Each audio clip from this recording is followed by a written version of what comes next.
সকালে উঠেই সবজি বাগানের অনেক রকমের সবজি তুলে রান্না সংসারের বাকি কাজ সারলাম। রাধে রাধে বন্ধুরা, কেমন আছো তোমরা সবাই? আশা করি ভীষণ ভালো আছো। আমরাও কিন্তু খুব ভালো আছি। আজকে হচ্ছে মঙ্গলবার, তোমাদের সাথে নিয়ে আজকের ব্লগটা শুরু করছি। সাথে থাকো, আজকের ব্লগটা তোমাদের খুব ভালো লাগবে। সকালবেলা উঠেছি, উঠে না আজকে কোনো কাজ এখনও পর্যন্ত করিনি। প্রথমেই বাগানে এসেছি, কারণ বাগানে না অনেক শাকসবজিগুলো আজকে তুলে ফেলবো। এই পাট গাছগুলো দেখেছো না, এগুলো সব তুলে ফেলতে হবে। কেন বলো তো? আসলে যখন পাটগুলো লাগিয়েছিলাম তখন তো অনেকগুলো বীজ ফেলেছিলাম, তারপর না বৃষ্টি হয়ে না অনেক বীজ হয়তো হয়নি, আবার আবার কিছু কিছু জায়গায় এত ঘন হয়ে গেছে, তো সেই জন্য আবার নতুন করে ফেলতে হবে। তো আর বেশি গাছ হয়নি, অল্প কটাই গাছ হয়েছে। তো অতগুলো মানে ওই কটা গাছে না হবে না শাক তুলতে গেলে, তখন মানে কম পড়ে যাবে। তো ভাবলাম যেহেতু অনেক জায়গায় আছে এখনও ফাঁকা, যখন ফেলেছিলাম তখন বেশি জায়গা ছিল না, অন্য অন্য কিছু ফেলা ছিল সেই জন্য। তো ভাবলাম কি সব শাকগুলো সেই জন্য তুলে নিয়েছি, তো নতুন করে আবার বীজ এনে ফেলবো। পাট শাক, তারপর সাদা ডাঁটা, লাল ডাঁটা, এগুলো সব ফেলবো।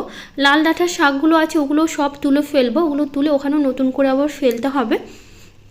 তো গাছে তো প্রচুর টমেটো পেকে গেছে, দেখতে পাচ্ছি এতগুলো টমেটো আজকে তুলেছি, কি বলবো, কতদিন যে চলে যাবে, ফ্রিজে সব রেখে দিতে হবে। এর আগে তো মা বাবা একদিন এসেছিলো, ওরা এসে টমেটোগুলো তুলে নিয়ে গেছে, কারণ সেদিন অনেক টমেটো ছিল, পেকে গেছিলো। এত লাগে না, প্রয়োজন পড়ে না, তো সেই কারণে তো সব টমেটোগুলো একসাথেই পেকে যাচ্ছে। তো দেখো কত সুন্দর সুন্দর টমেটোগুলো, দেখতে এত ভালো লাগে। তো যাই হোক, এদিকে সব টমেটোগুলো তুলে নিয়েছি পাকা, তোমাদের সব কিছু একসাথে দেখিয়ে দেবো আজকে বাগান থেকে কি কি তুললাম। তো এদিকে লাল ডাঁটা শাকগুলো আছে, এগুলো সব কিছু সবটা তুলে নেব, তুলে নিয়ে বেছে একদম ফ্রিজে রেখে দেবো, যেহেতু নতুন করে ফেলবো তো সেই কারণে হচ্ছে সব তুলে নেব। তো দেখো এখানে কতগুলো পাট শাক আর এই লাল ডাঁটা শাক আর টমেটো তুলেছি, এখনও ভেন্ডি আর কাঁচা লঙ্কা বাকি আছে। চলো ওগুলো তুলে নিই, আজকে মনে হচ্ছে অনেক টাকার বাজার আমরা বাড়ি থেকেই করে ফেলছি। তো যাই হোক, এখন যাবো হচ্ছে ভেন্ডি গাছগুলো বেশ ভালোই, দেখো বেশি বড় হয়নি, এখনই কিন্তু ভেন্ডিগুলো ধরা শুরু হয়ে গেছে, একদম ছোট থেকে ভেন্ডিগুলো ধরছে। বেশ ভালোই অনেকগুলো ভেন্ডি পেয়েছি আজকে, যেহেতু মানে একদিনের হয়ে যাবে, ভাজা বলো সেদ্ধ বলো যেটাই খায় একবারের কিন্তু হয়ে যাবে। বেশ অনেকগুলো ভেন্ডিগুলো যেহেতু হয়েছে, একদম ছোট ছোট থেকেই তুলে নিয়েছি, তাহলে বেশ কচি কচি ভেন্ডিগুলো পাওয়া যাবে সেই কারণে। তো গাছেও বেশ ভালো লঙ্কা ধরেছে, লঙ্কাগুলোও তুলবো, তো আগে ভেন্ডিগুলো তুলে নিই তারপরে। তো দেখো এখানে বেশ অনেকগুলো ভেন্ডি হয়ে গেছে, একবারের হয়ে যাবে। তো এখানে লঙ্কাও বেশ ভালোই আছে, তো কয়েকটা লঙ্কাও লাগবে, যেহেতু ঘরে কাঁচা লঙ্কা শেষ হয়ে গেছে। তো বাবানি বাবা আনবে, তো ভাবলাম গাছে যেহেতু কয়েকটা আছে কয়েকটা তুলে নিই, আজকে রান্নার মতো করে কয়েকটা কাঁচা লঙ্কা তুলে নিই, মানে রান্নায় যতটুকু লাগবে ততটুকুই তুলে নেব। তো চলো একবার দেখিয়ে দিই তোমাদের আজকে কী কী আমি শাক সবজি বাগান থেকে তুলে ফেললাম। তো দেখো ভেন্ডি, কাঁচা লঙ্কা তুলেছি, পাট শাক, ডাঁটা আর টমেটো তো অনেকগুলোই আছে। তো এখন বসে বসে না সবগুলো শাক বেছে রাখবো, তাহলে আমার সুবিধা হবে, শাকগুলো বেছে প্লাস্টিকে ভরে একবারে ফ্রিজে তুলে রাখবো। তো এইদিকে শাক তুলতে তুলতে বাবানও উঠে পড়েছে, যেহেতু আমি একটু সকাল সকালই উঠেছি, বাবান তখন উঠেনি। তো শাকগুলো বাছতে চাইলাম, তো ভাবলাম কি পাপোশগুলো আগে ধুয়ে দিই, তারপরে হচ্ছে শাকগুলো বসে বসে বাছবো আমি। হাতে অনেক সময় আছে কাজের আজকে, তো ঘরের সব পাপোশগুলো নিয়ে এসেছি, ছোটো ঘরটা শুধুমাত্র বাকি আছে, আর সবগুলোই নিয়ে এসে সবগুলোই বেশ ভালো করে ঘষে ঘষে পরিষ্কার করবো। বেশ অনেক দিন পরিষ্কার করা হয়নি, তো সেই কারণে। তো সার্ফের জলটা গুলে নিয়েছি, সার্ফ দিয়ে তারপরে হচ্ছে এখন ওই যে কৌটা থেকে জল ঢেলে ঢেলে ভালো করে ভিজিয়ে নিয়ে ব্রাশ দিয়ে ভালো করে ঘষে ঘষে পরিষ্কার করছি। এমনি অতটাও নোংরা হয়নি, কিন্তু কি বলো তো, ধুলোগুলো একদম হচ্ছে জমে আছে, ঝাড়লে এত ধুলো বেরোয়। তারপর অনেক দিন করা হয়নি, করবো ভেবেছিলাম, তো ওই যে বৃষ্টি টিষ্টি রোদ ঠিক মতো ওঠে না, এগুলো মোটা মোটা, তো কড়া রোদ না থাকলে মানে পরিষ্কার করাও মুশকিল, তো সেই জন্য সবগুলো নিয়েছি। দরজার সামনেটা ঘরের, রান্নাঘরের, তারপরে ঠাকুর ঘরের, আমাদের বেডরুমের, টিভি যে ঘরটা আছে ওই ঘরের দরজার সামনে দুটো, সবগুলো একবারে নিয়েছি। তো ধুয়ে ধুয়ে রাখছি, বাবানের পাপা ছাদে দিয়ে আসবে, নিচে শুকাবে না, ছাদে দিবে, তো বাবানের পাপাই দিয়ে আসবে ছাদে।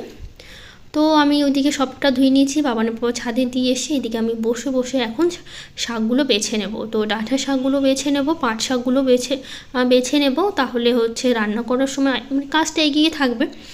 সকাল সকাল দেখো অনেকটাই, এখন একটু বেলা হয়েছে, একটু রোদ্র উঠছে বেশ ভালোই, আর এখন গরমের সময় তো এত সকাল সকাল রোদ্র উঠে কি আর বলবো। তো ওইদিকে ডাঁটা শাক বাছা হয়ে গেছে, পাট শাক বেছে নিচ্ছে, আর ডাঁটা শাকগুলো বাবানের পাপা আমাকে ধুয়ে দিচ্ছে। বাবানের বাবাকে বললাম ধুতে, তো ধুয়ে প্লাস্টিকে ভরে রাখলে তখন শুধু কেটে রান্না করে নেবো। আর পাট শাকগুলো ধুয়ে রাখবো না, যেহেতু এমনিতেই পাট শাকগুলো পিছলা হয়ে যায়, তো এটা রান্না করার সময়ই ধুবো, আগে ধুবো না। তো যাই হোক অনেকগুলো টমেটো, তো ভাবলাম কিছু টমেটো একটা দাদাকে দেবো, তো সেই কারণে প্লাস্টিকে কিছু টমেটো ভরলাম। আর এদিকে একটা প্লাস্টিকে হচ্ছে লঙ্কা আর হচ্ছে ভেন্ডি ভরলাম। আর এদিকে শাকগুলো ভাগ করে রাখছি, 2 দিনে রান্না করব তো ডাঁটা শাকটা, তো 2টা প্লাস্টিকে রাখলাম।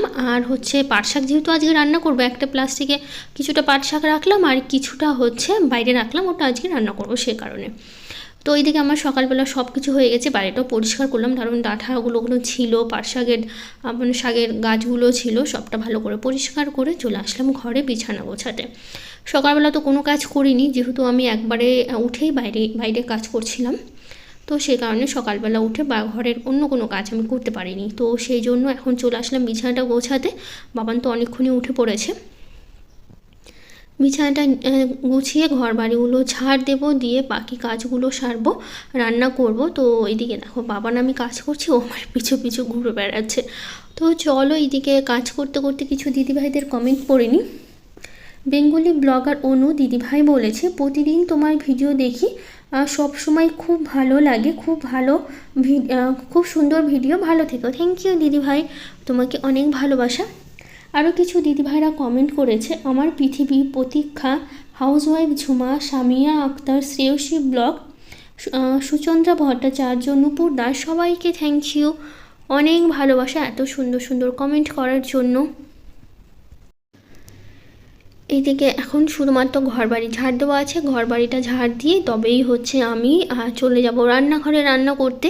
সব কিছু টেবিলে আপাতত রেখে দিয়েছি, শাকটাকগুলো ওগুলো ফ্রিজে সব তুলে রাখবো, এখনও পর্যন্ত ফ্রিজে কিছুই তুলিনি, একটু পরে তুলবো। এদিকে কাজটা করে নিই তারপরে। তো এবার ঝাড়টার দিয়ে চলে আসলাম রান্নাঘরে। তো সাদা তেলটা শেষ হয়ে গিয়েছিলো, আর কৌটাটা আমি কালকেই ধুয়ে ওপর করে রেখেছিলাম, একদম জল ঝরে শুকিয়ে গেছে। তো সেই কারণে ভাবলাম কি তাহলে হচ্ছে তেলটা ঢেলে রাখি। তো আজকে রান্না করব পাট শাকটা করব, আর করব হচ্ছে ছোটো মাছের তরকারি, এগুলোই রান্না করব। আজকে আর ডাল করিনি, এমনিতে বাবানের পাপা শুকনো খেতে পারে না, একটু ঝোল ঝোল লাগে, তো যেহেতু ছোটো মাছের ঝোল খেতে ভালো লাগবে না, আর হচ্ছে ডাল হলে ভালো, তো আজকে আর ডাল করিনি। কালকেও যেহেতু ছোটো মাছ করেছিলাম, আবার ডালও করেছিলাম, তো আজকে আর ডাল কিছু করিনি। ভবানীর পাপাকে বলেছি একটু কষ্ট করে খেয়ে নিও, তো অসুবিধা হয়নি ওর খেতে। তো যাই হোক এদিকে ছোটো মাছগুলো ভেজে তুলে নিয়েছি, তারপর আজকে ঝিঙে আলু পেঁয়াজ দিয়ে ছোটো মাছটা রান্না করব, আর ভাজা জিরের গুঁড়ো দেবো, এক্সট্রা করে আর কোনো মশলা বেটে আমি দেবো না। আর এর মধ্যে কাঁচা লঙ্কা দিয়ে দিয়েছি ঝালের জন্য, আর শুকনো লঙ্কা আজকে আর দেবো না। তো যাই হোক আলু পেঁয়াজটা আলাদা করে ভেজে নিয়েছি, কারণ ঝিঙা দিলে না একদমই জল উঠে যাবে, তখন আলুটা একদমই ভাজাই হবে না, তো সেই কারণে হচ্ছে আলুটা পেঁয়াজটা আলাদা করে ভেজে নিয়ে তারপরে এখন দিলাম ঝিঙাটা এখন একদমই জল উঠে যাবে, একটু সময় লাগবে শুকোতে, তারপরে এটা একটু ভাজা ভাজা করতে পারবো, তাহলে ভালো হবে। তো দেখো এর মধ্যে দিয়েছি টমেটো, ঝিঙাটা একদম কমে গেছে, একদম সেদ্ধ হয়ে গেছে। এখন অনেকক্ষণ ভাজা ভাজা করে ভাজা জিরের গুঁড়ো ছিল ওর মধ্যে জল দিয়ে, ওটার মধ্যে গুঁড়ো করেছি, তো সেই কারণে ওর মধ্যে জল দিয়ে একবারে দিয়ে দিয়েছি। তো মাছগুলো দিলাম, এমনিতেই সবজি সেদ্ধ হয়ে গেছিলো। তো যাই হোক এদিকে ছোটো মাছটা আমার হয়ে গেছে, নামিয়ে নেব। এখন শুধুমাত্র বাকি আছে পাট শাকটা করার জন্য। তো যে পাট শাকের জন্য আমি লঙ্কা লবণ দিয়ে জলটা একটু ফুটিয়ে নিয়ে দিয়েছি, পাট শাকের একটু ঝোল ঝোল করবো পেঁয়াজ রসুন ফোড়ন দিয়ে। তো পাট শাকটা দিয়েছি, লবণটা আমি আগেই দিয়েছি ঝোলের মধ্যেই। তো এটা একটু ফুটিয়ে নিয়ে তারপর এর মধ্যে দেবো হচ্ছে কালো জিরে, আর হচ্ছে লঙ্কা যেহেতু আমি আগেই দিয়েছি ঝোলের মধ্যে, তো যাই হোক এখন আর দিচ্ছি না। তো এর মধ্যে দিয়েছি পেঁয়াজ আর রসুন, একদম কুচি কুচি করে কেটে নিয়েছি, রসুনটা একটু থেতো করে দিয়েছি। তো এটা ভালো করে দেখো ভেজে নিয়েছি। এখন হচ্ছে এটা আমি শাকটা ঢেলে দেবো, শাকটা ঢেলে কিছুক্ষণ নাড়াচাড়া করে নেবো। তো একটু ঝোল ঝোল থাকবে, খেতে কিন্তু বেশ ভালো লাগে এরকম করে পাট শাক। এটা কিন্তু হালকা যে তিতা তিতা ভাব আছে না, ওই পাট শাকটা খেতে আমার বেশি ভালো লাগে। তো এদিকে রান্নাবাড়ি সব হয়ে গেছে, তারপরে হচ্ছে এখনও সময় আছে, এখন বাবার স্কুলের জন্য যেহেতু বেশি কিছু রান্না করিনি, তো তাড়াতাড়ি রান্না হয়ে গেছিলো। তো বাবান একটু পরে যাবে বাবানের পাপার সাথে স্কুলে। এইদিকে হচ্ছে আমি ডিমগুলো ছিল সেগুলো সব ফ্রিজে রাখছি। ডিমের এক পাতা ধরে এনেছিল, তো কদিন সিদ্ধ খাওয়া হয়েছে, আজকেও ডিম সিদ্ধ খাওয়া হয়েছে সকালবেলা 3 জনে, ড্রাই ফ্রুটস ডিম সিদ্ধ আজকেও খাওয়া হয়েছে। তো যাই হোক ডিমগুলো সব ঢেলে নিলাম। তো বাবান আমাকে সব এগিয়ে দিচ্ছিলো, সাথে সাথে করছিল, ওর পড়া হয়ে গেছে ঘুরে বেড়াচ্ছে, তো আমি বললাম আমাকে এগুলো সব এনে দাও সাথে সাথে। তো এখনও আবার টিভি চালিয়ে বসে, আমি টিভিটা বন্ধ করো, পরে দেখো, এখন আর দেখতে হবে না। তো যাই হোক, সারাদিন আবার সেই শুয়ে বসে কাটানো। বিকেলবেলা এই যে ফলগুলো খেয়েছিলাম আমি, আপেল, মৌসুমি আর খেজুর। তো যাই হোক, আজকের মতো টাটা, দেখা হবে নতুন একটা ব্লগে।